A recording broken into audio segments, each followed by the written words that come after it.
Yo, what is up for another video? I am content grinding right now. I think this is like my third video in like 2-3 days. But now it's another Nahkwol video because everyone is trying to get the best Nahkwol or whatever, and she is been very successful for me.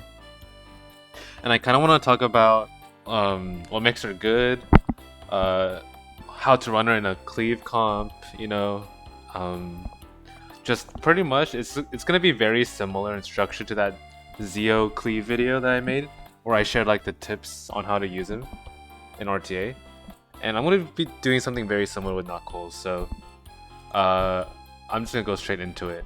So now I'll show the Nahkwol build that I'm running for Cleave. This is her build right now on 296.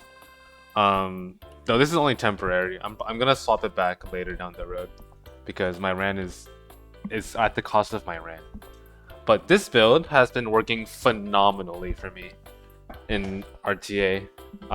Though obviously this would only work around, I want to say, up until Emperor level, because 296 is good, but it's not above 300, which is what a lot of C Lilies Luas are at the Emperor level. But I'll get into that later. So, my first tip is not really a tip, it's more like a forewarning for this character.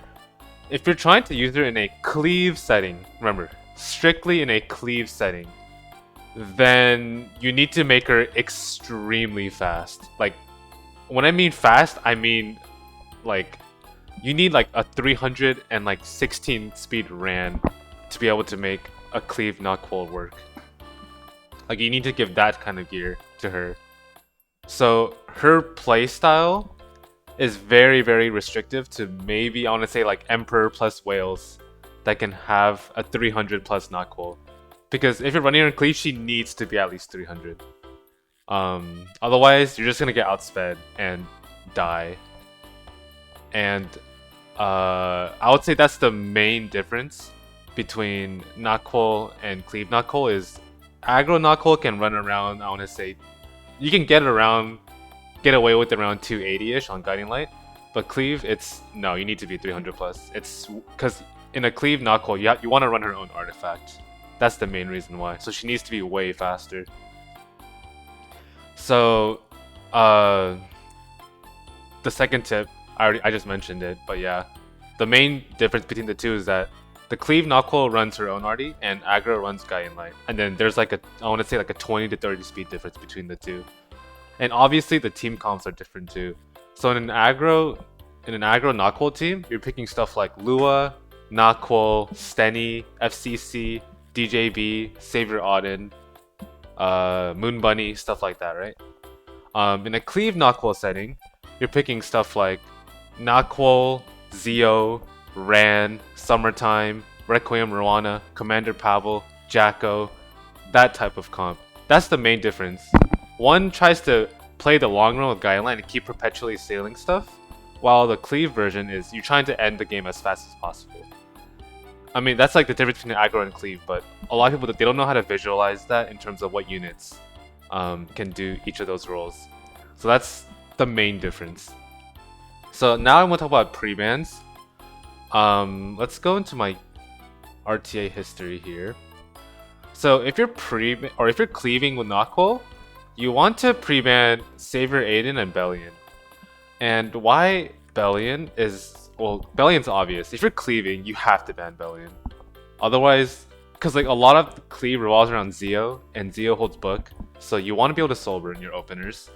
Nahkwol has a soul burn S3, which makes her extremely good, which can ignore ER. So you want to have souls. So that's why you ban Belian. And Savior Adin is because Nahkwol can't actually deal with Savior Adin. She needs to hit Adin, and she also can't really risk getting counterattacked because an Adin S2 with Moonlight Dreamlink can one-tap your whole team. So it's extremely, extremely risky. And you can play around it by S2ing, but if you S2, you lose a lot of the value that Nahkwol brings. And the entire point of bringing Nahkwol is to disable a lot of the anti-cleave units, like Edward, Designer, Karina, stuff like that. Now the fourth tip, I'm gonna talk about her best pairs with other openers. And her best pairs in the Cleave team is going to be Zio or Ran. 100%. Because one of Nahkwol's quote-unquote counters in an aggro setting doesn't really apply to Cleave, but in an aggro setting, her biggest counter is Moon Bunny Dominio. Because if Nahkwol S3s, then Moon Bunny cleanses the bind off of everyone, gives immunity, gives barrier, and gives a skill null, and that's way too much for Nahkwol, an aggro Nahkwol to deal with. So that's why in an aggro setting, a lot of people pick the Moon Bunny with Nahkwol. But if you're cleaving, you don't really care about Moon Bunny at all, because you have the option of Zio Ran. Zio doesn't really care about Moon Bunny because Zio will go before Nahkwol, and then you're most likely playing Zio with Rowana. So Rowanna's gonna go after Zio. She's gonna reset Moon Bunny, and then if you have a Summertime in that team, you can bomb the what's her name? Moon Bunny, and then S3. You don't even have to bomb since if you don't want to activate it. You can just S3 straight away. And if there's a bomb on her, awesome. If there's no bomb, then you can still S3, it's fine. And then she most likely dies. And you have way too much momentum, and Nahkwol doesn't actually really take a turn in that game. Or if Rowana S3s and then your Nahkwol still takes a turn before Summertime, which is probably the more likely scenario, then what you can do is you can seal the Moon Bunny, and then once Summertime takes her turn, then you can start soul burning with her, so you don't activate the Moon Bunny. So in Cleave, it doesn't really matter you don't really care about Moon Bunny. And then if you pair if you pair Nahkwol with Ran, then if Ran gets through, then you can just S2, activate the Moon Bunny, and then just strip everything after. And then you can just S3 with Nahkwol after, and do the regular Cleave setup, you know? So, I think for sure you want to pair Nahkwol with Zio Ran if you're cleaving. Another thing is make sure the Zio and Ran are faster. Like, obviously Zio's gonna be faster, but make sure Ran is faster. Because the entire point of bringing Ran is so you can bring it first to counter a lot of the Moon Bunny Dominions and stuff like that. Now I'm going to talk about her activators. I think her best activator is, when I say activator, I mean activator off of her. So I guess her good, what's a good word for this? Follow-up, I guess? Her best follow-up is Caesarea and Rowana, Requiem Rowana.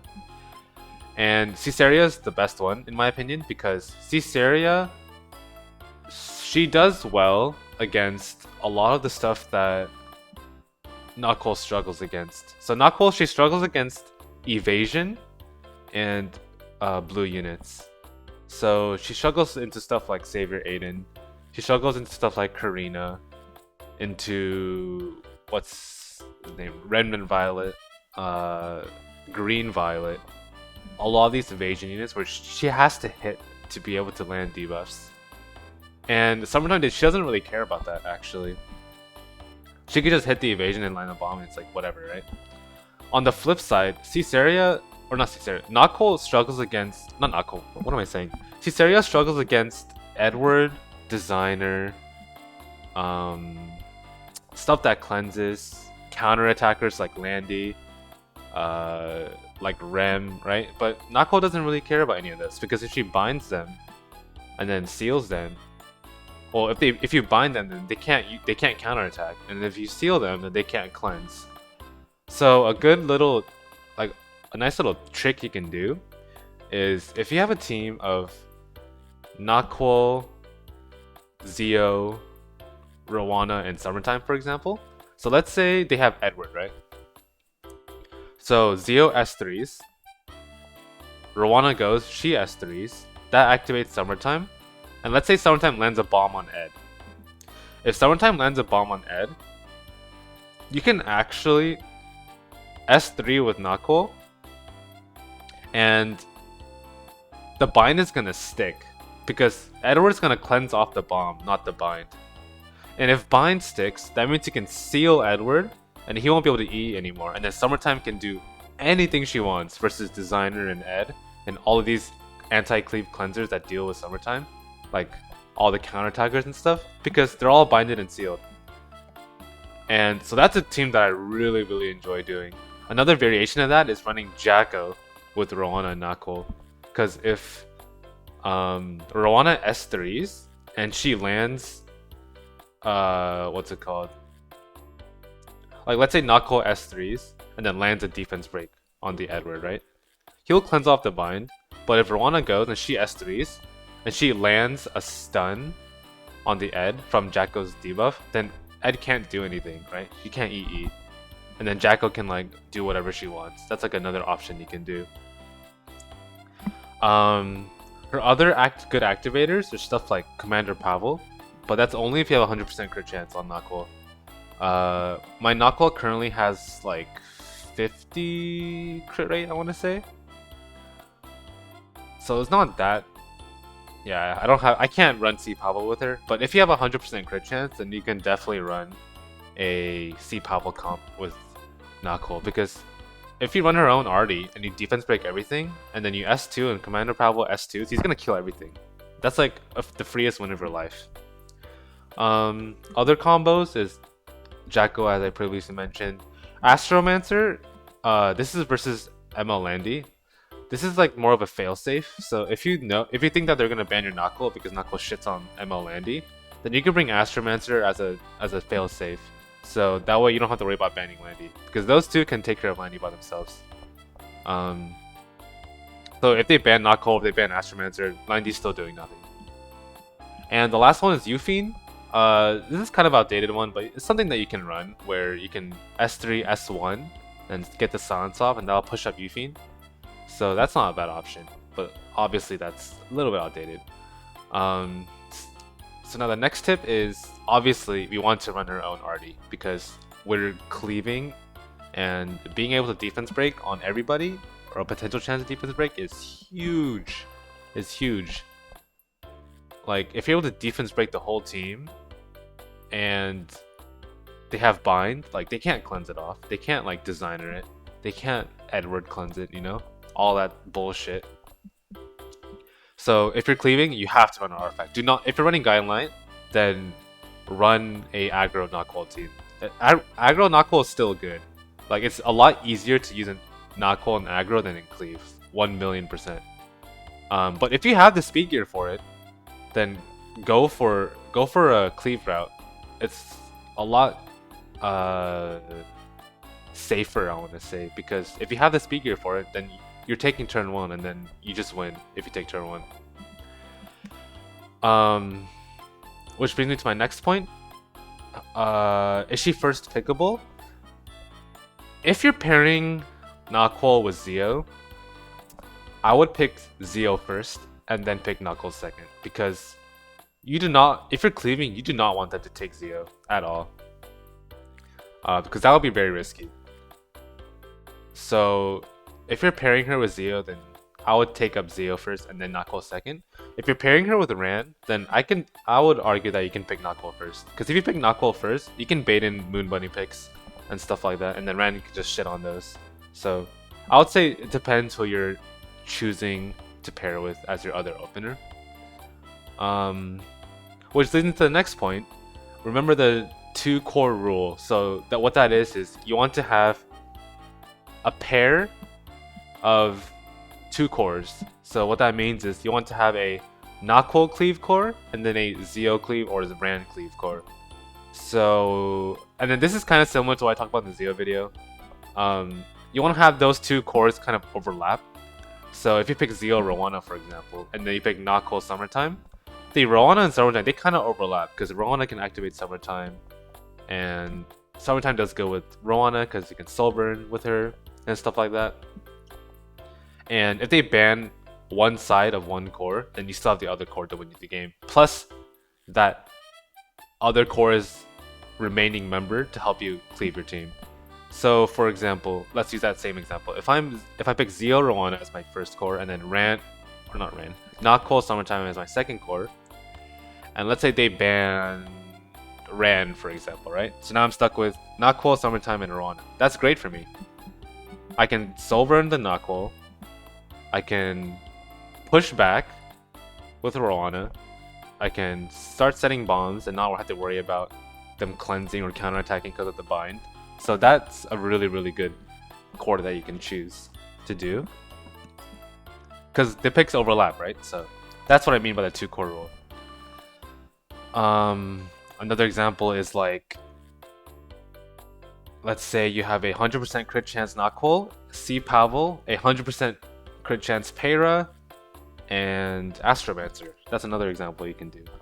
Where, let's say they ban Nahkwol in that case, well, your Pera can still activate C Pavel because she also has a 100% crit rate. So the C Pavel won't be a dead pick. You have stuff like Astromancer to help deal with the counterattacks. You have Pera's debuffs with the unbuffable and stuff. Like, that's what I mean by the 2 core thing. So yes, and the next tip is how to pivot with Nahkwol. So this is just a cleave tip in general, but you should learn how to play pivot in case they really counter your team. If you're cleaving, the best pivots typically are gonna be Lionheart's Hermia.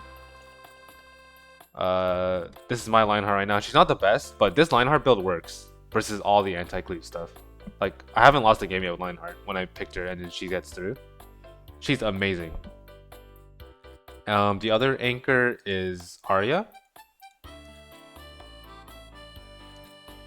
Arya here. She is also godlike. She 1v4s so many teams. If you watch my recent video, my Arya 1v4'd an entire team all by herself. She's an amazing unit that you should definitely build if you're cleaving. And the other anchor is A Ravi. She's also really good as well, because she deals a lot with like Rimarus or like what else? Designer Lilibets or like Edwards, right? And then the 4th one, I wouldn't really recommend it anymore because it's evasion unit, but I guess you still technically can. Is Savior Adin. But I would try to stay away from Savior Adin because you want to ban Savior Adin. You don't want to pick Savior Adin because you're picking Nahkwol. I guess if you pair them together, that's an option you can do. So if you're doing that, then yeah, you can pick Savior Adin. But that's the only scenario. Instead, I would just pre-ban her. Okay, and then I'll show you the matches where I actually got to pivot with them. And I'll show you what I mean. So here, as you can see, I have my draft here. I chose a Nahkwol, I chose a Briar Witch, I chose an Ahmed, Arya, and a Ravi. So they picked in a way where my Arya and a Ravi can 1v4 their whole team if I ban their last. And that just ended up with what ended up happening. Like, they picked too much into anti-cleave, and then my Arya and a Ravi carried the rest of the game. Same thing with here. I chose Karina as my anchor this time. She's not a bad anchor too. But a Ravi is there. You see the Karina there. Here's another one, Lionheart and Arya. This is the match that I reversed one before. That's just a straight cleave match. Another straight cleave match. And another one where I chose Lionheart and a Ravi as my anchors. So picking anchors with Nahkwol is very strong because you bait in a lot of non-damaging units.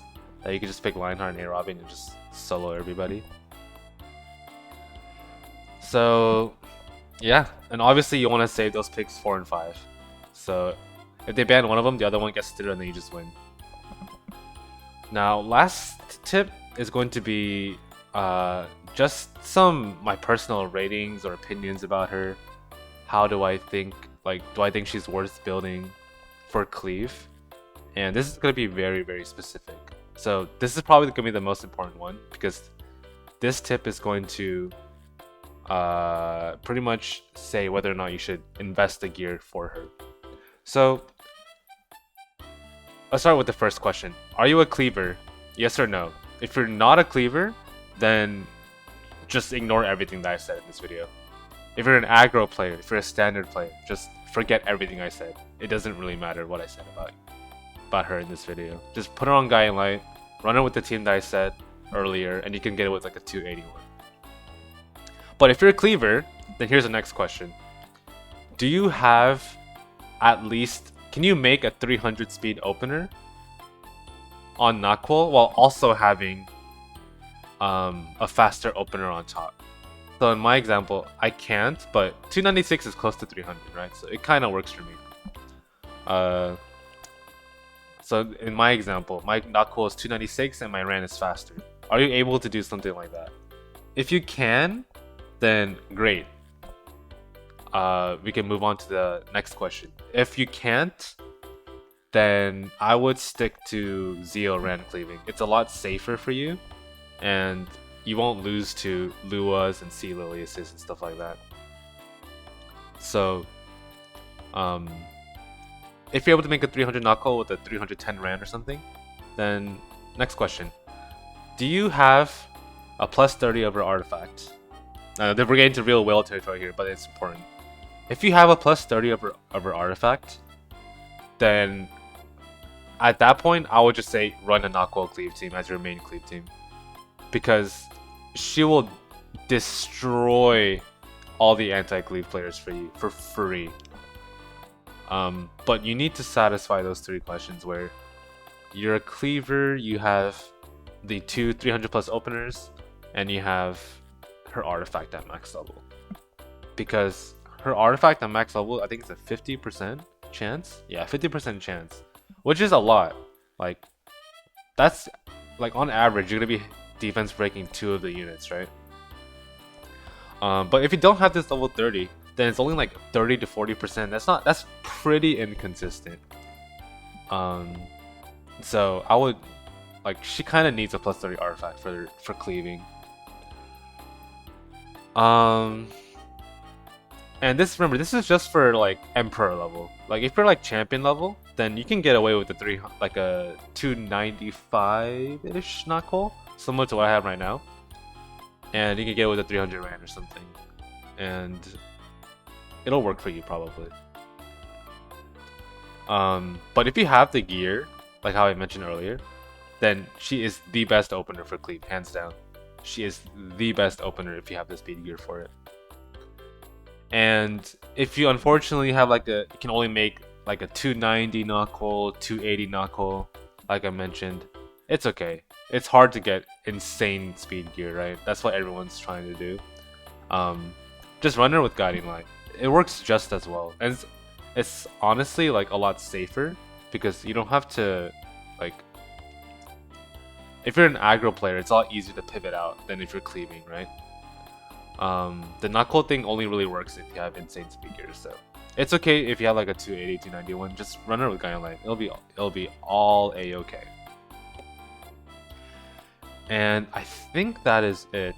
I think I've said all the tips that I wanted to. My rating for her, she is a 9 out of 10 for me. She is godlike. I love her. I love using her. She's honestly so much fun.